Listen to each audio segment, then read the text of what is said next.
Successful individuals use coaching and mentorship to help them unlock their potential.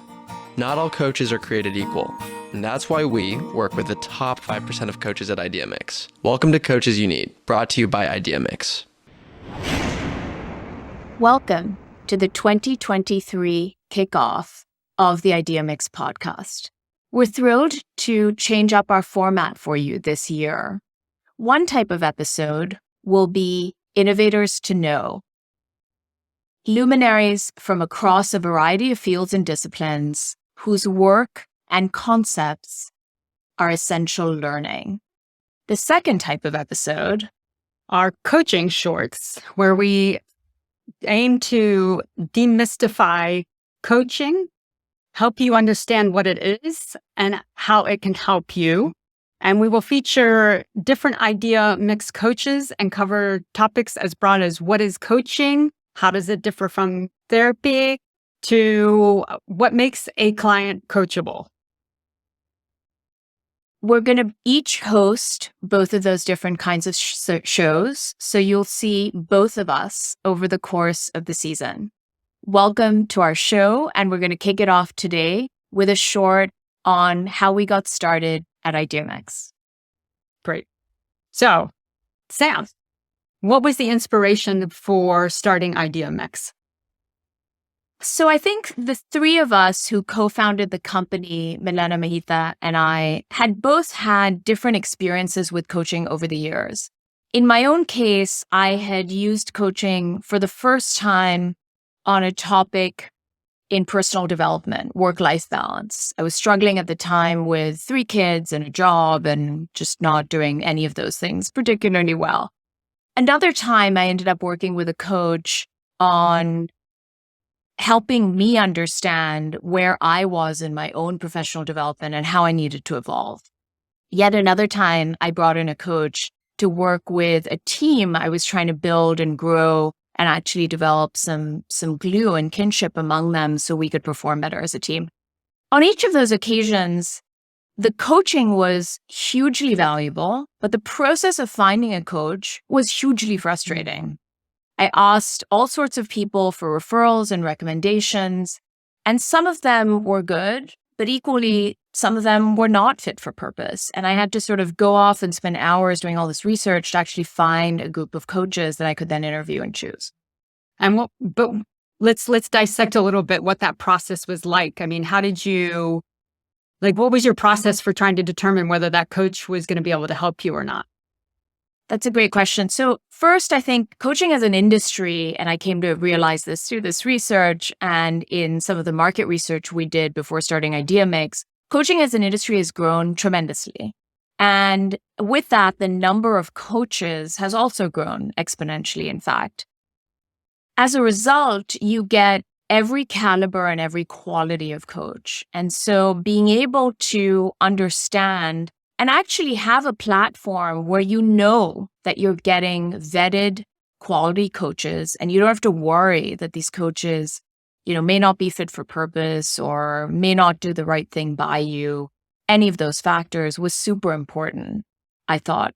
The other was being able to distinguish among the coaches in terms of what their true expertise actually is, right? Lots of coaches say they do lots of things.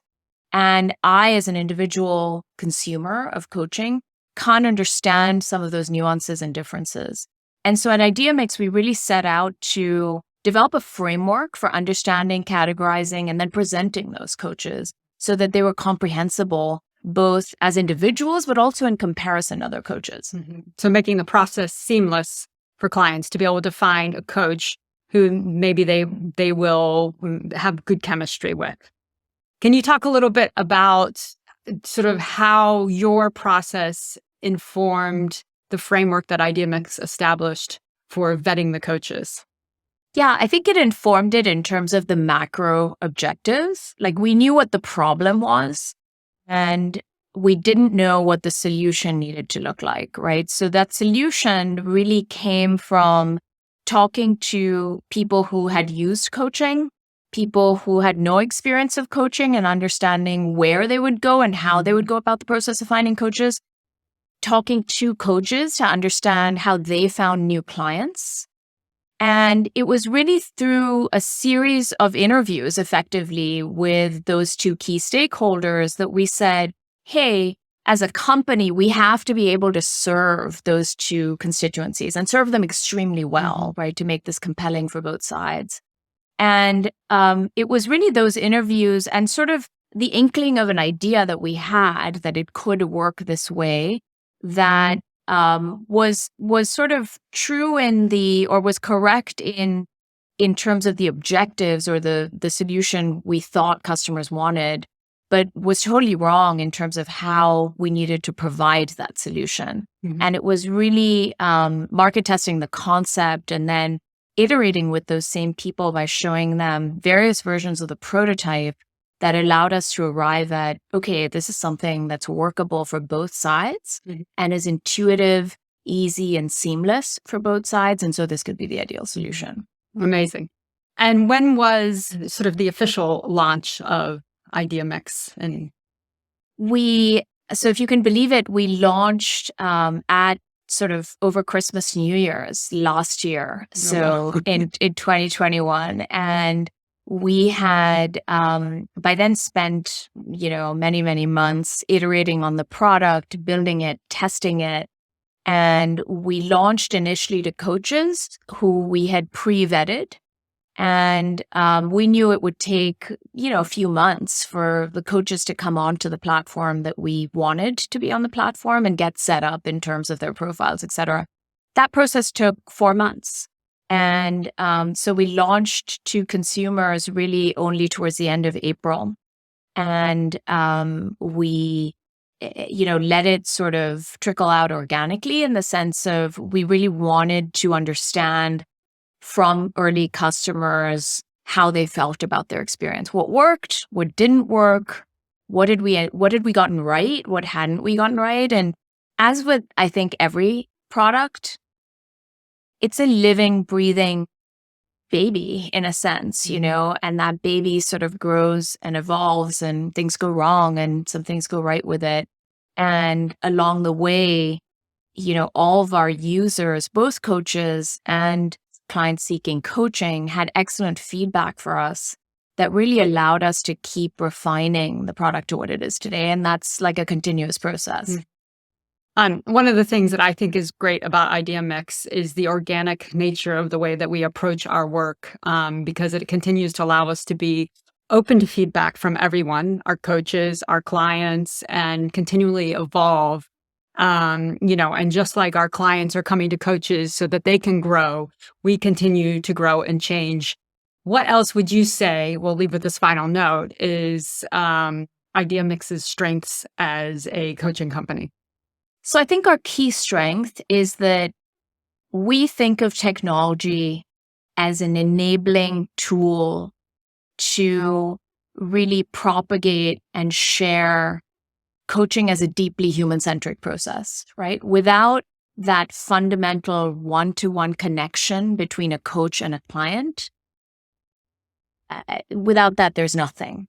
And technology can be an enabling factor to cut all of the noise and difficulty around creating the forum for that interaction and then allowing people to schedule those interactions and making that process super easy. But it's never going to substitute for the fundamentally human experience of two people connecting one-on-one. And I think that really lies, it's probably our core value and lies at the heart of how all of us think about what we do, right? Like, it has to serve those two individuals who connect as client and coach in every instance. And I think keeping that at the center of our frame of reference has been so important and will always continue to be so important. And so designing a process that is human-centric and maintains that connection being sort of the most vital element of everything that we do is pretty key. Well, great. That's all the questions. And we look forward to continuing these short podcasts into 2023. Enjoy the 2023 season. Thanks for joining us. Thanks for listening. Please subscribe wherever you listen and leave us a review. Find your ideal coach at www.theideamix.com. Special thanks to our producer, Martin Maluski, and singer-songwriter Doug Allen.